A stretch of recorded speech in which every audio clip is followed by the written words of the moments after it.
İyi ki bir işimiz düştü sahan. Halletmedin de gitti. Ma ne oldu? 40 dereden de su getirme bahan.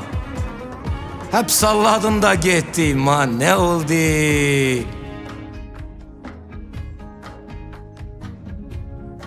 Yanına geleni bir hoş ediysen, yanlış yolda bile egri gidiysen, hatanı görmüşsen, kabul etmişsen, askere de yolladın.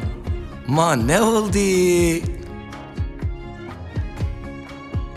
İnsanı kendine alıştırırsan, aklın şeytanlığa çalıştırırsan, işi elen yüzen bulaştırırsan, mideyi de bozuysan, ma ne oldu?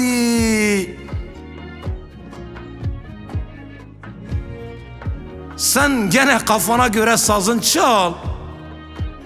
Kaldı mı elinde kırılmadık dal? Lo bekleye bekleye olduk bir hal. Bizi de ağaç ettin. Bizi de ağaç ettin. Ma ne oldu? Ne kadar geldimse boşuna geldim. Anladım ki boşuna kapını çaldım. Emir erin gibi hazırda kaldım. Tezkere de vermedin. Ma ne oldu? Dilimde tüy bitti yapma demaktan. Ekşi tatlı kestin damaktan. Farkında kalmamış kurak topraktan.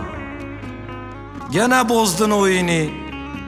Gene bozdun oyunu. Ma ne oldu?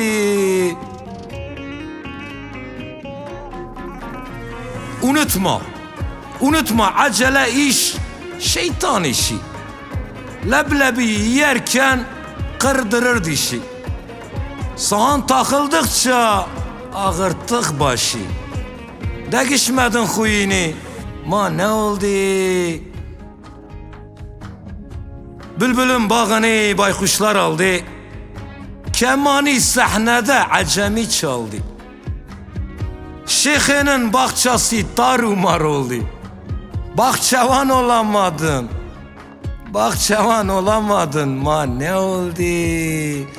Ma ne oldu? Ne oldu?